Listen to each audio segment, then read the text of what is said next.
Good morning, my dear friends. I welcome all of you to Vishnu classes. Today we will discuss about similarities between measurement, assessment and evaluation. सबसे पहले हमें ये पता होना चाहिए कि measurement, assessment और evaluation है क्या. मेजरमेंट जैसे कि हम कहते हैं कि इस बच्चे को इतना आता है, मतलब क्वालिटी देखी जाती है.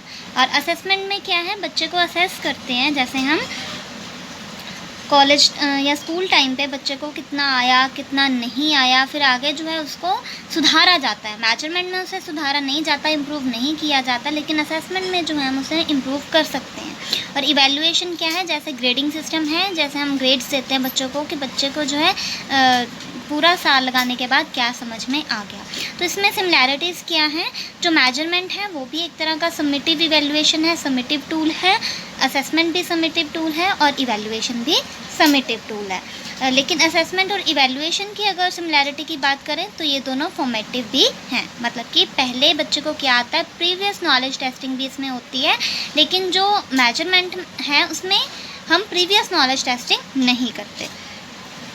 मेजरमेंट और असेसमेंट की अगर हम बात करें तो ये दोनों ही ऑनगोइंग टूल्स हैं. और जो इवैल्यूएशन है उसमें फ़ाइनल देखा जाता है कि बच्चे को क्या आया. मेजरमेंट और इवैल्यूएशन की सिमिलैरिटी की बात करें तो दोनों में फ़ाइनल देखा जाता है कि फ़ाइनल बच्चे के कितने मार्क्स आए. नेक्स्ट है मेजरमेंट और असेसमेंट की सिमिलैरिटीज़ की बात करें तो ये क्या है, इसमें दोनों का एंड देखा जाता है. मतलब बच्चे को कितना समझ में आ गया, बच्चे की कितनी इम्प्रूवमेंट हुई. और इवैल्यूएशन जो है वो खुद में ही एक एंड है. मतलब कि इवैल्यूएट बच्चे को लास्ट में किया जाता है.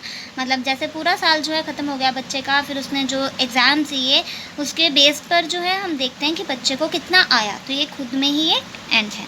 नेक्स्ट है जो हमारी मेजरमेंट है उसमें नंबरिंग सिस्टम होता है, न्यूमेरिक सिस्टम होता है, या फिर ग्रेडिंग, मतलब कि या तो मार्क्स दिए जाते हैं या ग्रेड्स दिए जाते हैं. असेसमेंट में भी न्यूमेरिक सिस्टम होता है और इवैल्यूएशन में भी न्यूमेरिक होता है. तो ये तीनों इनकी सिमिलैरिटीज़ हैं. मार्क्स दे सकते हैं हम तीनों में ही. लेकिन जो असेसमेंट और इवैल्यूएशन है उसमें हम डिस्क्राइब भी कर सकते हैं बच्चों को कि आप ये इम्प्रूव कर सकते हो, इसको आगे और अच्छे वे से कर सकते थे. ठीक है, तो ये न्यूमेरिक और डिस्क्रिप्टिव है दोनों. असेसमेंट और इवैल्यूएशन की सिमिलैरिटी की बात करें, अगर हम तीनों की सिमिलैरिटीज़ की बात करें तो ये क्या है, न्यूमेरिक सिस्टम है. नेक्स्ट है मेजरमेंट जो है उसमें कॉग्निटिव डोमेन देखी जाती है कि बच्चे का इंटेलेक्चुअल लेवल कितना है. लेकिन जो असेसमेंट है उसमें उसका इमोशनल लेवल भी देखा जाता है. ठीक है, कॉग्निटिव तो देखी जाती है. नेक्स्ट है और इवैल्यूएशन की बात करें तो इसमें तीनों ही डोमेन्स, जो कनेक्टिव हो गई, कॉग्निटिव हो गई और साइकोमोटर, तीनों डोमेन्स जो हैं वो देखी जाती हैं. तो इसकी सिमिलैरिटीज़ तीनों की ये हुई कि तीनों में बच्चे का इंटेलेक्चुअल लेवल जो है वो देखा जाता है, उनकी कॉग्निटिव डोमेन जो है वो देखी जाती है. नेक्स्ट है अगर हम असेसमेंट और इवैल्यूएशन की सिमिलैरिटीज़ की बात करें तो इसमें जो है सुजेशंस दे सकते हैं टीचर्स बच्चों को कि सजेस्ट कर सकते हैं कि आप ये करो, आपको और इम्प्रूव करना चाहिए, इस तरीके से लर्न करो. ठीक है, लेकिन जो मेजरमेंट है उसमें हमने मेजर कर ही लिया कि बच्चा जो है उसके इंटेलेक्चुअल लेवल इतना है, तो इसमें हम सुजेशंस नहीं दे सकते. ठीक है, नेक्स्ट है मेजरमेंट, असेसमेंट और इवैल्यूएशन तीनों ही ऑब्जेक्टिव या सब्जेक्टिव हो सकते हैं. ठीक है, इसमें ऑब्जेक्टिव क्वेश्चंस भी हम पूछ सकते हैं और सब्जेक्टिव क्वेश्चंस भी पूछ सकते हैं. नेक्स्ट अगर हम बात करें क्वालिटी और क्वांटिटी की तो मेजरमेंट जो है इसमें क्वालिटी भी देखी जाती है और क्वांटिटी भी देखी जाती है. असेसमेंट में भी ये देखा जाता है और इवैल्यूएशन में भी देखा जाता है. तो ये तीनों की जो है सिमिलैरिटी हुई. लेकिन जो असेसमेंट है उसमें स्किल्स भी बच्चे की देखी जाती है और इवैल्यूएशन में हम बच्चे को पूरी तरीके से जज करते हैं. हम कहते हैं ना कि इसके सबसे ज़्यादा मार्क्स हैं, तो इवैल्यूएशन में जजमेंट भी होती है.